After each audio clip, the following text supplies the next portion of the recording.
Miara-misaotra ny tompo sika ry havana tafomina indray amin'ity herinandro vaovao ity, hamarana ny volana Oktobra ary hiditra amin'ny volana Novambra. Ho aminareo ane ny fahasoavana. Dia ny salamo fahadimy andininy voalohany hatramin'ny fahatelo no iarahantsika mamaky ho fiderana sy fanomezam-boninahitra an'Andriamanitra. Salamo fahadimy andininy voalohany hatramin'ny fahatelo, mitsangana ry havana. Ho ny mpanao salamo amin'ny anaran'ny tompo, Jehova, enoy ny teniko, fantaro ny eritreritro, enoy ny feon'ny fitarainako ry mpanjakako sy Andriamanitro, fa ianao no ivavahako. Jehova, maraina no andrenesanao ny feko, maraina no ivavahako aminao, ka hanandrandraho. Amen. Ivavaka isika. Ry tompo Andriamanitra io, amin'izao maraina izao tokoa no andrenesanao ny feonay, midera sy mankalaza ary manome voninahitra anao, satria tsara ianao ary tsy misy tahaka anao, eny anao ny fahefana any an-danitra sy ety an-tany. Amin'izao maraina izao no ivavahanay aminao, manandrandranao izahay, dia ianao ilay mamantatra ny eritreritray, mandinika ny vosiny fo, ka mahita ny momba anay rehetra. Amindrafoany ianao amin'izay tsy fahatanteranay, amelanay eny ianao amin'ny fahadisoana vitanay, ary hofafanao izay rehetra nampisaraka anay taminao. Eto koa no hiantanay aminao, mba hanatrianao ny fiangonanao mivory amin'ny anaranao, ka hanirahanao ny fanahy masina, hombanay, hampianatra anay, mba hiavao izahay, hiavao aminao Jesosy Kristy, hiavao amin'ny alalan'ny teninao, izay hovakiana sy hanafarana anay. Naiza naiza koa misy olona mivory amin'ny anaranao, manerana izao tontolo izao amin'ity maraina ity, aoka ho ao afovoany ianao. Amin'ny anaran'i Jesosy, amen. Petera faharotoko fahatelo manomboka eo amin'ny andininy Fjkm hatramin'ny farany. Petera faharotoko fahatelo ny andininy Fjkm hatramin'ny fahavalo-ambin'ny. Arahintsika ny vaky ny teny amin'ny anaran'ny tompo. Koa raha ho levina toy izany izao zavatra rehetra izao, dia olona tokony hanao ahoana moa ianareo amin'ny fitondran-tena masina sy ny toe-panahy araka an'Andriamanitra, sady manantena no mampahafaingana ny fihavin'ny andron'Andriamanitra, izay hamay sy halevina ny lanitra ary handoro sy hampiempo ny tenany zavatra rehetra. Kanefa isika, araka ny teny fikasany, dia manantena lanitra vaovao sy tany vaovao izay itoeran'ny fahamarinana.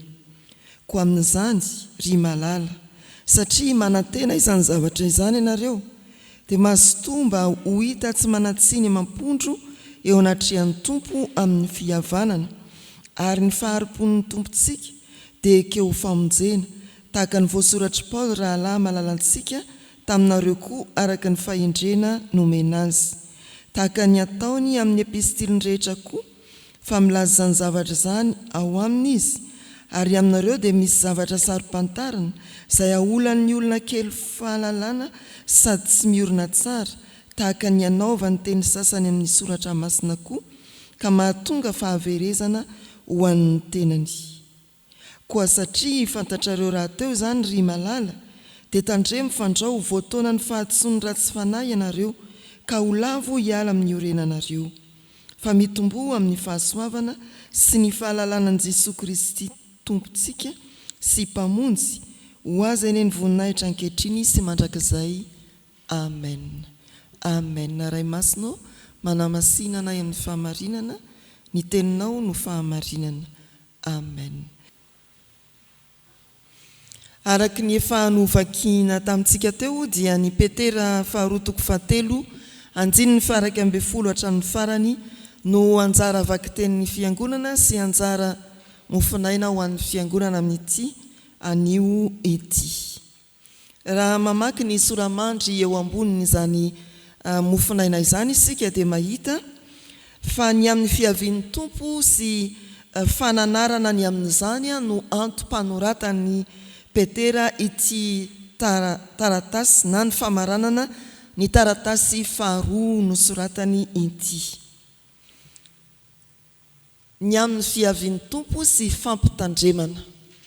Nanararoatra ny tebiteby sy ny fanahiana tao anatin'ny fiangonana tamin'izany ny mpanao fampianaran-diso ka nivoy fampianarana hafahafa namitaka ny vahoaka an'Andriamanitra nampiodina azy ireny tamin'ny finoana ary tsy nampiorina mihitsy azy. Eo amin'ny toko 7:1 dia izao ny voasoratra amin'ny anaran'ny tompo. Milaza indrindra ireo mpaniratsira sy mitondra ny fampianaran-diso. Aiza ny teny fikasana ny amin'ny fihavin'ny, fa hatr'izay nodininy razana mandry dia maharitra tsy miova ny zavatra rehetra eny hatramin'ny nanaovana izao tontolo izao azy. Fitahan'ny mpamitaka tahaka izany ny mpino kristianina ny hoe tsy ho avy izany ny tompo hoe hatramin'ny nanaovana izao tontolo izao aza tsy miova ny zavatra rehetra. Dia hitantsika manomboka ny 9:10 fa mamintana Petera manao hoe ho levona ny zavatra rehetra ka hodorana, hosoloana vaovao ny lanitra sy ny tany. Tsy hoe tsy hiova fa ho levona. Raha ampifanjona amin'ny lohahevitry ny perikopa volana Oktobra ry havana izao anjara mofonainantsika izao dia aompatsika amin'ny lohahevitra manao hoe pino mihavao mandra-pihavin'ny tompo. Na dia misy aza ny fiandrasana mahabe fanahiana ny fihavin'ny tompo dia aoka isika hihavao mandrakariva. Tetehana efatra izao anjara mofonainantsika izao. Ny lohany dia ny 9:12 sy 2:20. Mihavao amin'ny fahamasinana. Pino mihavao mandra-pihavin'ny tompo, mihavao amin'ny fahamasinana. Izao tontolo izao iarahantsika miaina ankehitriny dia izao tontolo izao tena mioaka ao anatin'ny atao hoe fahotana. Izao tontolo izao milona amin'izay tsy araka ny sitrapon'Andriamanitra ary izao tontolo izao mivoy ny atao hoe fanajana ny zo. Zony zany aza koa tabaisina amin'izay tiany atao izy. Zony zany avelao iariary eo ny ataony tsy maninona ny ataonao atao fa avelao ny hafa alalaka amin'izay tiany atao. Fa na izany aza miavaoza tadiavo izay hiavaozana ao amin'ny tompo amin'ny fahamasinana. Na mikoroza aza ny fahamasinana sy ny lafiny moraly eto amin'ity zao tontolo izao ity satria mihevitra ny maro fa tsisy mpitsara ho avy zany, tsisy Jesoa ho tonga. Tsao foana ny teny fikasanany amin'ny fihavinn'Andriamanitra ao amin'i Jesoa Kristy tsara ianao. Miavaoza ny fahamasinana ao amin'ny tompo. Ny tapany faharoa amin'izao mofonaina izao dia ny 13:10. Miavaoza eo am-piandrasana ny fihavin'ny tompo, miavaoza amin'ny fanantenana. Hoy ny Soratra Masina ny anaran'ny tompo. Kanefa isika araka ny teny fikasany dia manantena lanitra vaovao sy tany vaovao itoeran'ny fahamarinana. Lanitra vaovao, tany vaovao itoeran'ny fahamarinana. Ny tontolo iainantsika koa dia tontolo miondrika amin'ny zavatra hita, sahirana amin'izay manahirana azy ny tsirairay, tsy mahafantatra fa tsy ny fahoriana dia tsy manana fanantenana intsony. Fa eto dia ambaran'ny Soratra Masina isika dia tao amina hihavao amin'ilay fanantenana ny teny fikasana, lanitra vaovao, tany vaovao, hiainana amin'ny fahamarinana.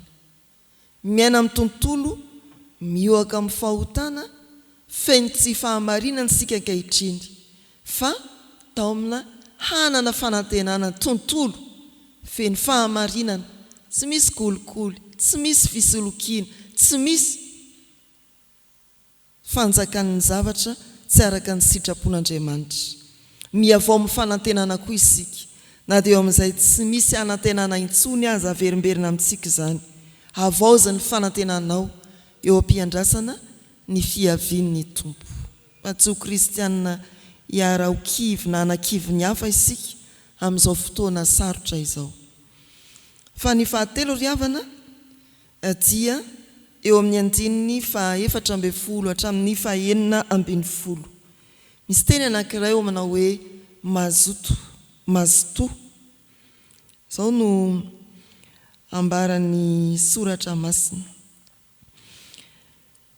Koa amin'izany ry malala satria mananteny izany zavatra izany ianareo, dia mazoto mba ho hita tsy manantsiny amam-pondro eo anatrehan'ny tompo amin'ny fihavanana. Ny teny hoe mazoto eo dia mifono hevitra hoe manahy raharaha. Ataovy anton-draharahanao mihitsy izay hihavanana, aza mipetrapetraka, aza mandrimandry, manandrarany amin'izany fihavanana izany. Nefa koa dia azo ilazana hoe mazotoa amin'ny fanompoana mitondra amin'ny fihavanana. Izay tsy inona raha ny Baiboly no trandrahantsika, ny fanompoana mitondra amin'ny fihavanana dia ny filazantsara.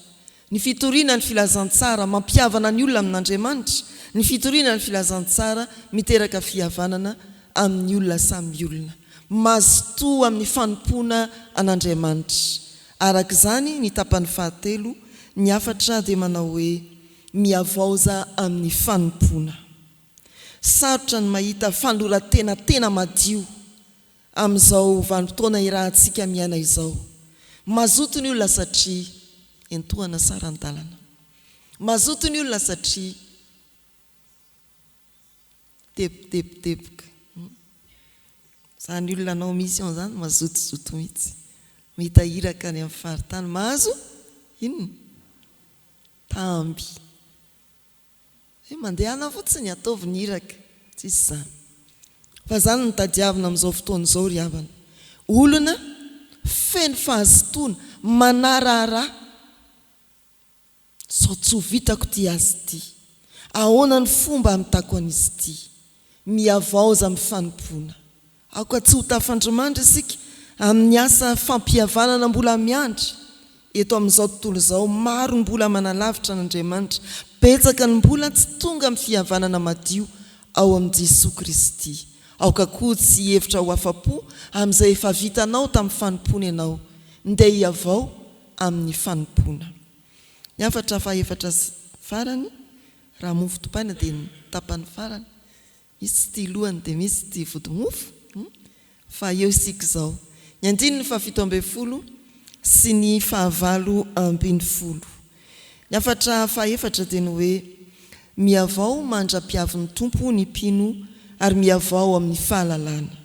Mamaky sika ry havana ny andininy 17 hatramin'ny 19 sy ny 19 dia mampitandrina ny mpanoratra, ndrao voataona ny fahatson'ny ratsy fanahy ianareo, ka lavo hiala amin'izay iorenanareo.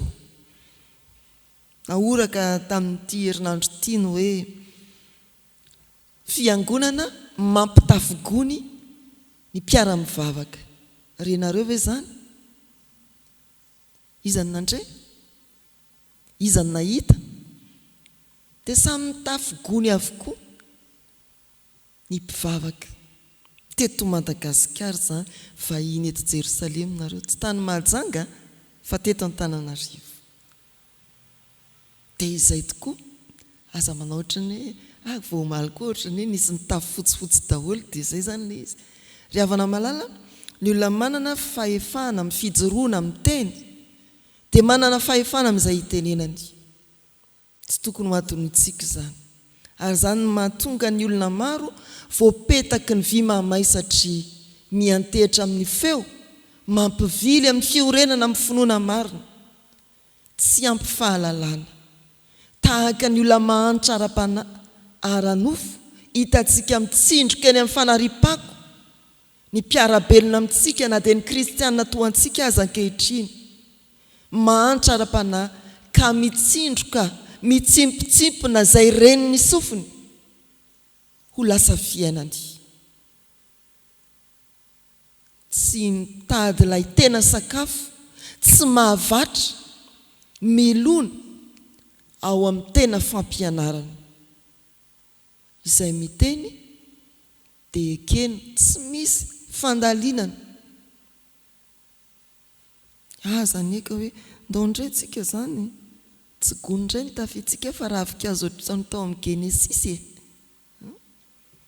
zany ilay hoe manangana sekta ka marina mihitsiko ravikazo rehefa menatra ianao amin'ny fahotanao dia nanafy ravikazo ny tena ny lehilahy sy ny vehivavy tao amin'ny Genesisy 3 dia hiteny koa ny mpampianatra anankiray anangana sekta hoe dia ao amin'ny Genesisy 3 izay tena matsiaro fampanota dia aoka hitafy ravikazo dia ravitra daholo koa ve fa izany ry havana no hampitandremany Petera antsika tandremo fa betsaka ny ratsy fanahy izay te andavo antsika hiala amin'ny fiorenana amin'ny finoana marina mahavara mianatra mahavara mamotipototra aza mihinana ambolony aza mitsindrotsindroka fa fanehoana ny fahantrana ara-panahy zany ndeha hianatra ndeha hiavao amin'ny fahalalana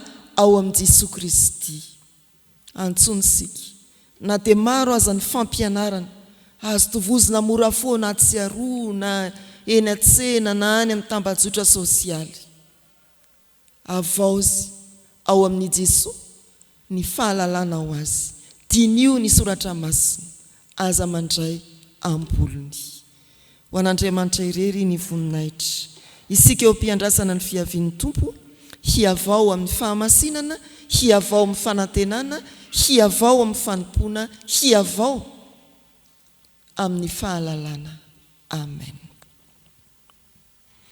hivavaka isika Andriamanitra misaotra anao izahay no ny fahafahanay ny anatra ny teninao nandre ny teninao ary indrindra ny arany vavaka tamin'izao maraina izao misaotra anao fa mitaona anay ianao hiavao amin'ny fahamasinana ao anatin'izao tontolo feno fahotana izao misaotra mitaona anay ianao hiavao amin'ny fanantenana ontrian'ny zavatra maro mety mahakivy anay misaotra mitaona anay ianao hiavao amin'ny fanompona amin'ny toe-javatra mety mampiravoravo tanana anay mampiteraka hakamona amin'ny fanompona sy ny fanolorantena marina azy misaotra mitaona anay ianao hiavao amin'ny fahalalana eo anatrian'ny fakapana maro mitaona anay amin'ireo fampianarana samihafa na ara-tsaina na ara-panahy eto izahay dia mivavaka ny mba hiasanao mifanainao masina izanay mitahiry sy miaina ny teninao ary mitory ny teny izay norenesinay sy hiainanay mivavaka aminao ary izahay ho an'ireo olona mbola milomana ao anatin'ny fahotana ka tsy te hiavao na te ho afaka raha ny zanaka no hanafaka dia ho afaka tokoa izy ireny mivavaka aminao izahay ho an'ireo olona kivy diso fanantenana ary to mieritreritra fa tsy afaka androso meo azy ireny ny fanantenana mivavaka aminao izahay ho an'ireo olona malaina amin'ny fanompona ary tsy mazoto amin'ny asa mandraharaha sy ny andraikitra nomena azy eny amin'ny sehatra ny fiarahamonina meo azy ireny zotom-po vaovao mivavaka aminao izahay ho an'ireo voambaka satria tehirizina ao anatin'ny habadona na ny vahoaka malagasy na ny kristiana indrindra voapetaky ny vy mahamainy ny fampianaran-diso arovo tompo ny fiorenanay amin'ny finoana marina ao amin'i Jesosy Kristy lay maty sy nitsangana tamin'ny maty ampo famonjena anay amakivaky tontolo andro indray izahay dia ento amin'ny tanam-pahasoavanao ajoro ho vavolombelon'ny fitiavanao Ahajoro ho vavolombelon'ny izotom-po sy ny fifaliana. Ahajoro ho mpampahery izay mety ho latsaka ao anatin'ny fahakiviana. Makivaky tontolo andro koa ireo ankonanay, ny manodidina anay, tantano izy ireny ary arovo manodidina amin'ny lalaka alehany. Io ny firenenay Andriamanitra, ny isan'ny tanàna izay miomana amin'ny fifidianana izay ho ben'ny tanàna, dia marino ny zavatra rehetra, ampahirezo ireo tompon'andraikitra mba heritreritra ny fahamasinana izany asa izany. Dia matoky izahay Tompo, fa hojerenao no olana amin'ny lafin'ny herinaratra, ho ampahirezinao izahay rehetra amin'ny tsy fampin'ny rano fisotro madio, ary avelanao hiatrika fiainana amin'ny fahavitriana mandrakariva na dia eo azany sarotra iombonana izany. Amin'ny anaran'i Jesosy ilay nampianatra anay hivavaka hoe rainay izay ny an-danitra, ho amasinina ane ny anaranao, ho tonga ane ny fanjakanao, atao ane ny sitraponao ety an-tany ho taky ny an-danitra. Meo anay anio izay nasahaza ao anay, ary mamela ny elokay tahaky ny namelanay izay meloka taminay. Aza mitondra anay amin'ny fakapanahy, manafahanay amin'ny ratsy, anao ny fanjakana sy ny hery ary ny voninahitra mandrakizay. Amen. Raiso amin'ny finoana ary ny Tsodrano atolotra amin'ny anaran'ny Tompo. Ny fiadanan'Andriamanitra izay mihoatra ny fahalalana rehetra, hiaro ny fonareo sy ny hevitrareo ao amin'ny Kristy Jesosy. Mandihana, miavaoza ao amin'ny Tompo, mandra-pihavin'ny. Amen.